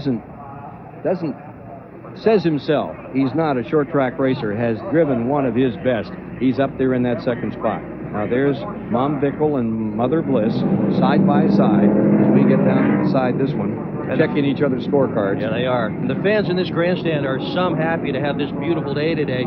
This racetrack runs rain or shine for its regular Saturday night program, and for the last 3 weeks in a row, they have had a deluge here. And the fans who have come to see the races have seen the race cars on the track with rain tires, windshield washers, and they have had to have their umbrellas in the grandstand for sure. And today it's as nice a day as you could ever imagine. 70 degrees, sunshine out here, and a gorgeous view of the trucks and the mountains off in the background. 50 times a year they run this racetrack. You think of the Northwest, you think of the Northeast, you know, if you get in 25 or 30 shows, you had a pretty good season. Out here they run 50 times a year, usually twice a week. Yep, Friday nights and Saturday nights. This will not finish under caution. It's going to be a green-white checker. Jay Sauter's number 3 being pushed in. Childress truck not going to finish, and the 35 truck is being held right here at the start line. What the story is on number 35, we'll see. Resendez in the Ortholon Garden Products Chevrolet awaits the field. Remember, he was the last guy on the lead lap, still is showing as the last truck on the lead lap. And we're down to that count of green, white, and checkers, so they can get them exactly as they want them to get this one over with. Waiting to pick up Resendez and decide it today. 1 to go, this time by. Will it be Bickle for his second straight? Will Jack Sprague win his second race of the year and his first in the short track series? Will Michael Dokken in that Dodge gun them both down? He's lying there in third, and he has had an outstanding afternoon. Joe Ruttman, his kind of day, his kind of racetrack. It's kind of a race of the big and the small of it, isn't it, Ken? Bickle, who is on the lead, is 6'5", 220 pounds. Dokken, who, there's Dennis Conner, crew chief for Jack Sprague. Dokken, I think, probably runs 130 pounds soaking wet, and Jack Sprague's right about in the middle of all of that. They don't give these guys a weight break for the heavier drivers, bigger men like Bickle. They just run at a disadvantage when compared to someone like Dokken, who's much lighter. The truck's the equalizer here. You're all the same when you strap into these rigs. Cale Yarborough made that statement once. He was standing beside Joe Ruttman. Yeah. Somebody was talking about, gee whiz. Pretty Cale's big a little guy, He said, though. hey, Cale said, we put our foot down. We're all the same size. All right, we're ready for the shootout. Shootout in the Northwest. race number 6 of the series for the Craftsman trucks of NASCAR. And to the line they come. Green is down. Rich Bickle holds it into 1. Sprague comes after him. Dockett, nice tight line, not giving the inside away to Ruttman. Joe Ruttman goes to the outside of number 80 and going down the back straightaway. Out in front by 1 truck length, it is Bickle. Sprague tries to cut it back as they come through 3. White flag is in hand as they come up. White flag this time by. Bickle still got it. He's just got to go through 4 more corners, the backstretch, and it'll be his, and it'll be 2 in a row. Dockett, Ruttman, Sprague. And Kenny Irwin back there makes a move on Ruttman. Kenny Irwin trying to get through. Final lap. Sprague closes him down. Sprague closes in on Bickle. Bickle off 4, smooth. Pulls it back. Hits it. Comes to the line. Give the victory for the 2nd straight week to the Sears Die Hard truck. It is Bickle across. Let's go to Steve Burns. How about that, Dave McCarty? 2 in a row. Oh, man, 2 in a row is great. I got to thank Sears and Die Hard, the whole crew, Darrell Waltrip Motorsports. We had a miss with about 30 laps to go, and we were just hoping that thing was going to hold on. I'll tell you what, this is great, 2 back-to-back. Congratulations. Thank you. Rich Bickle wins it. Plastic Coat, the official spray paint at NASCAR, proud to sponsor the Winning Finish Award, presented to that crew chief and the winning team today. Plastic Coat, $1,000 to the folks with the highest finishing Craftsman truck team participating in Plastic Coat's award program. And at the end of the year, the crew chief with the best average finish will win $10,000. Congratulations in order to Dave McCarty. We'll be back to meet the winner in a moment here at Monroe. Your new hired man really got the chores done. Let's go down to the Purolator Winner's Circle with Mike Hogwood. And this is one happy driver, 2nd week in a row. You own the short tracks in this truck series right now. All I can say is, like I said last week, if they didn't play it, Sears Die Hard Chevrolet, awesome. Unbelievable. These guys can be the best truck I've ever sat in. We went to Hickory with it, and we tested. I mean, it was just incredible. Incredible truck. We come here to both out the North Pacific races, and just this thing, you couldn't ask for anything better. You know, I got to say thanks to the people that helped me from day one. Gene Ruckty, the Patch families, all the sponsors throughout my life. Gene Eisenhower Turnbull Truck, and everybody that's got me here. Thank you. And happy Mother's Day, because my mom's right here. Ma Bickle, this is some victory for the boy, yes, huh? And his birthday Tuesday, so early birthday present. Talk quickly about that battle with Jack Sprague down the stretch. He was pretty tough for you. Jack was good. I didn't know where he come from, because the first half I never seen him, and you know, I just was worried about, saving my tires. He got by me. I just, saved it. But I can't believe I lost a cylinder in the motor with about 50 to go, and it helped me out. I couldn't spin the rear tires. But like I said, all I can say is about this Die Hard Chevrolet. Darrell Waltrip, I hope you had a great day. I hope you got to watch part of this, baby, because we're bringing home the trophy. All right, another trophy going to Darrell Waltrip Motorsports, and mom and son celebrating. Here, let's go to Steve Burns. And with Jack Sprague, another great battle with Rich Bickle. Just came up short. Just short. First thing I'd like to say is Happy Mother's Day to my mom. Hi, Mom. I tell you what, Quaker State Chevrolet ran awful good all day. It was, we weren't happy with it at all yesterday, and changed all 4 springs this morning, basically changed the whole setup. Dennis did, and the guys, and they done a great job. And the truck was a little loose the first half, so we tightened it up a little bit and tightened it up a little too much, and I couldn't turn it the second half. But had a lot of fun racing with Rich, and I really thought we might get our first short track win here today. But I'd like to say hi to Rick at home and Jimmy Johnson, and thanks for everything. And hey, it was a great day. We're second. We're still in the points chase. Now we're going to go to some tracks that I like. And Jack, we should point out that there have been 50 races in this series, and you're the only driver to finish all 50. That's quite an accomplishment. Well, I hope you don't jinx me, but hey, that's just a tribute to this Quaker State team. And, the guys do a great job. They work hard, they're determined, they're intense, and there's nowhere I'd rather be. I mean, we're keeping in the points chase. These were the 2 worst races we had last year, Portland and Evergreen, besides getting knocked out. We ran 4th last week, ran 2nd here at Evergreen. This is the only place I've ever gone a lap down, and that was last year. So, hey, I'm tickled to death. We're going to win some short track races, and we're going to win some more speedway races. Well, Jack gave all the credit to the team, but the driver did a good job today, too. Let's go back to Ken Squire. 23rd 2 years ago, 12th last year, 2nd this year. He's getting the hang of these short tracks and doing it well. Jack Sprague, 2nd place. And Dennis Conner, the crew chief for Jack Sprague, will not have to shave his head. So at least Mrs. Connor will go home with him tonight. Take a look at this unofficial rundown. Butch Miller ended up 10th today. Mike Bliss, Kazalowski, great run. Look at Ron Barfield, 12th spot. They backed up some at the end of this race. I'm sure they were out of tires. Rick Corelli outside of the front row wound up in 18th position today. And looking further back through the field, Resendez got himself a 21st finishing position on this 6/10 of a mile track. Exciting afternoon out here in the Northwest. Andy Gensman had trouble from the outset. Several good rigs didn't make this field, including, as we mentioned earlier, the folks from out in the Midwest, Carl Kinzer, who failed to qualify. That was a tough break for him. Let's go back to Steve Burns. And how about a great run for Michael Docken? He's been getting congratulations all the way around. How about that, buddy?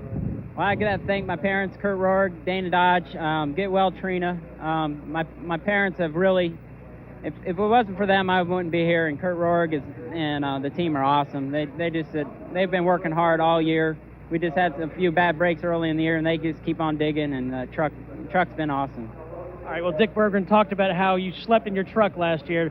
A day like this makes it pay off. Yeah, this definitely pays off today, and hopefully we can keep improving from here. All right.